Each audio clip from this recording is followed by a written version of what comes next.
Assalamualaikum warahmatullahi wabarakatuh. Perkenalkan, nama saya Yolanda Sapitri dengan NIM 03021382227096 dari kelas B Teknik Pertambangan Kampus Palembang. Baiklah, di video ini saya akan menjelaskan tentang pembentukan kelembagaan di industri pertambangan.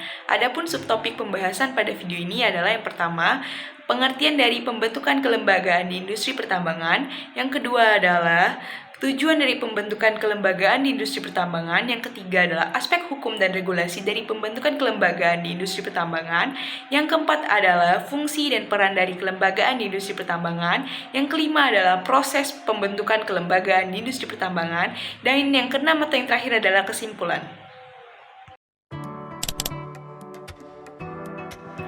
Baiklah, yang pertama, apa itu kelembagaan di industri pertambangan? Lembaga di industri pertambangan merupakan entitas yang dibentuk untuk mengawasi, mengatur, dan mendukung setiap kegiatan penambangan, baik dari segi hukum, sumber daya alam, teknis, dan lingkungan. Lembaga-lembaga ini bisa berupa lembaga pemerintah, asosiasi industri, maupun organisasi internasional yang memiliki tugas dan fungsi untuk mengelola sumber daya alam dan lingkungan, serta memenuhi kebutuhan terhadap regulasi dan hukum yang berlaku. Baiklah, yang kedua adalah apa sih tujuan dari kelembagaan yang ada di industri pertambangan? Baiklah, untuk tujuan dari pembentukan kelembagaan di industri pertambangan adalah sebagai berikut. Yang pertama adalah pengawasan dan kepatuhan, yang kedua adalah pengelolaan sumber daya alam, yang ketiga adalah pengelolaan lingkungan, yang keempat adalah peningkatan ekonomi lokal, yang kelima adalah penyelesaian konflik, yang keenam adalah transparansi dan akuntabilitas, yang ketujuh adalah peningkatan kualitas teknologi dan kualitas tenaga kerja.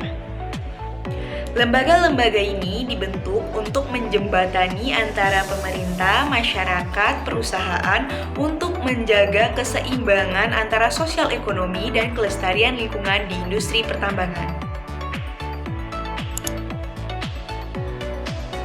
Baiklah, selanjutnya yaitu adalah aspek hukum dan regulasi dalam pembentukan kelembagaan di industri pertambangan. Dalam pembentukan lembaga di industri pertambangan, ada beberapa aspek hukum yang menjadi pedoman bagi lembaga-lembaga tersebut. Untuk aspeknya sebagai berikut. Yang pertama adalah Undang-Undang Nomor 3 Tahun 2020 yang mengatur tentang pengelolaan pertambangan mineral dan batu bara atau Minerba. Undang-undang ini menjadi landasan hukum utama bagi setiap lembaga yang ingin mengelola industri pertambangan. Adapun isi dari undang-undang ini yang adalah mengatur tentang perizinan izin usaha pertambangan atau IUP, yang kedua adalah peningkatan nilai tambah mineral, dan yang ketiga adalah pemberdayaan masyarakat di sekitar pertambangan. Baiklah, selanjutnya yaitu adalah Peraturan Pemerintah Nomor 22 Tahun 2021 yang berisi tentang pengelolaan lingkungan di pertambangan, di mana semua industri pertambangan diwajibkan untuk melakukan analisis mengenai dampak lingkungan atau AMDAL, serta pengelolaan limbah tambang dan reklamasi pasca tambang. Selanjutnya adalah perizinan. Untuk perizinan, itu ada izin usaha pertambangan yang diberikan oleh pemerintah pusat maupun pemerintah daerah tergantung pada lokasi dan skala usaha pertambangan tersebut. Dan ada IUPK atau izin usaha pertambangan khusus yang diberikan untuk wilayah pencadangan negara. BUMN atau Badan Usaha Milik Negara dan BUMD, Badan Usaha Milik Daerah, harus melakukan izin usaha pertambangan selama memenuhi syarat-syarat hukum yang berlaku. Untuk lembaga yang mengatur atau mengawas di bidang ini adalah Kementerian Energi dan Sumber Daya Mineral atau Kemen-ESDM. Selanjutnya atau yang keempat adalah pengelolaan lingkungan dan kesejahteraan masyarakat. Setiap perusahaan tambang diwajibkan untuk melakukan reklamasi lahan pasca tambang dan diwajibkan untuk memberikan kontribusi kepada masyarakat yang tinggal di sekitar tambang melalui program pengembangan dan pemberdayaan masyarakat atau PPM. Kewajiban untuk melakukan Corporate Social Responsibility atau CSR ini diatur di dalam berbagai peraturan lain, termasuk di dalam peraturan Kemen-ESDM. Yang kelima adalah lembaga pengawasan dan penegakan hukum yang yang dimana di dalam lembaga tersebut ada beberapa komponen. Yang pertama adalah inspektur tambang yang bertugas untuk mengawasi kepatuhan terhadap setiap lembaga yang melakukan aktivitas penambangan. Yang kedua adalah Komisi Pemberantasan Korupsi dan Kepolisian yang ikut serta dalam penegakan hukum apabila terjadi penyalahgunaan izin usaha pertambangan pada industri pertambangan. Baiklah, selanjutnya itu adalah regulasi internasional.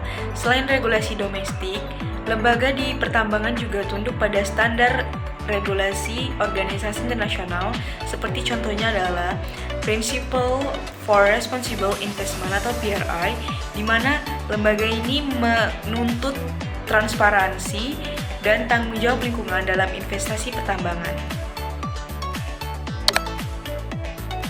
Keempat adalah fungsi dan peran dari lembaga-lembaga yang ada pada industri pertambangan. Baiklah, yang pertama adalah perusahaan pertambangan.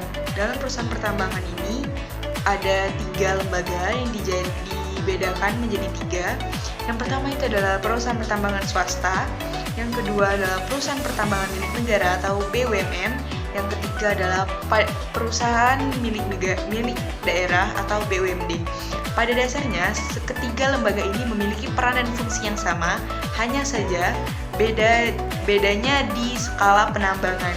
Untuk fungsi dan perannya itu adalah melakukan aktivitas penambangan dan pengelolaan sumber daya mineral yang ada pada Indonesia. Yang kedua adalah lembaga pemerintah. Di lembaga pemerintah ini dibagi menjadi 3 juga. Yang pertama adalah Kementerian Energi Sumber Daya dan Mineral atau Kemen ESDM. Yang kedua itu adalah Direktorat Jenderal Mineral dan Batubara atau Ditjen Minerba, dan yang ketiga adalah Dinas ESDM. Semua lembaga ini berperan dan berfungsi untuk mengatur serta mengawasi kepatuhan terhadap lembaga-lembaga yang melakukan aktivitas penambangan, apakah sesuai dengan peraturan yang berlaku atau tidak, apakah sesuai dengan izin yang berlaku atau tidak. Baiklah, selanjutnya itu adalah lembaga penelitian dan riset. Di lembaga penelitian dan riset ini dibagi menjadi 2, yaitu lembaga badan geologi dan lembaga riset profesional. Kedua lembaga ini bertugas untuk melakukan inovasi, untuk melakukan analisis terhadap inovasi yang akan mendukung keberlanjutan pertambangan yang ada di Indonesia. Selanjutnya adalah asosiasi dan organisasi profesional. Contohnya adalah Asosiasi Pertambangan Batubara Indonesia atau API dan Perhimpunan Ahli Pertambangan Indonesia atau Perhapi.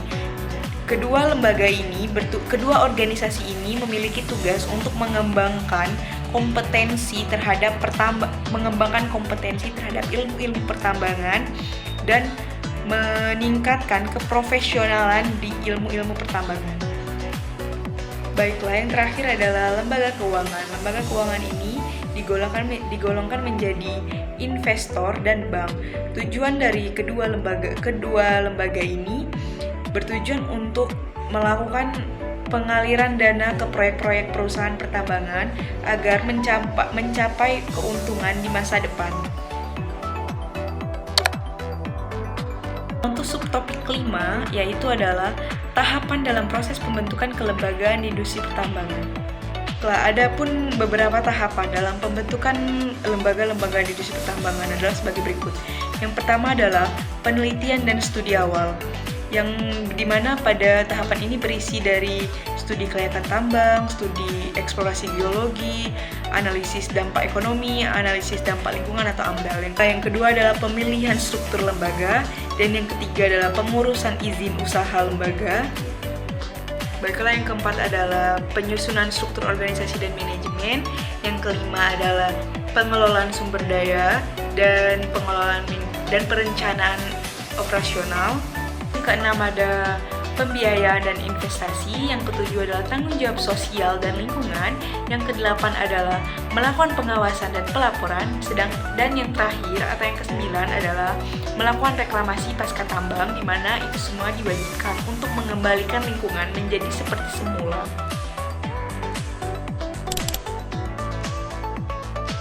Baiklah, yang terakhir adalah kesimpulan.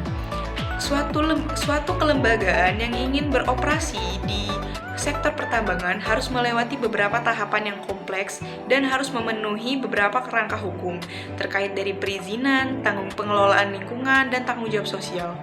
Dan lembaga-lembaga yang ingin beroperasi di sektor pertambangan harus melewati beberapa tahapan yang kompleks.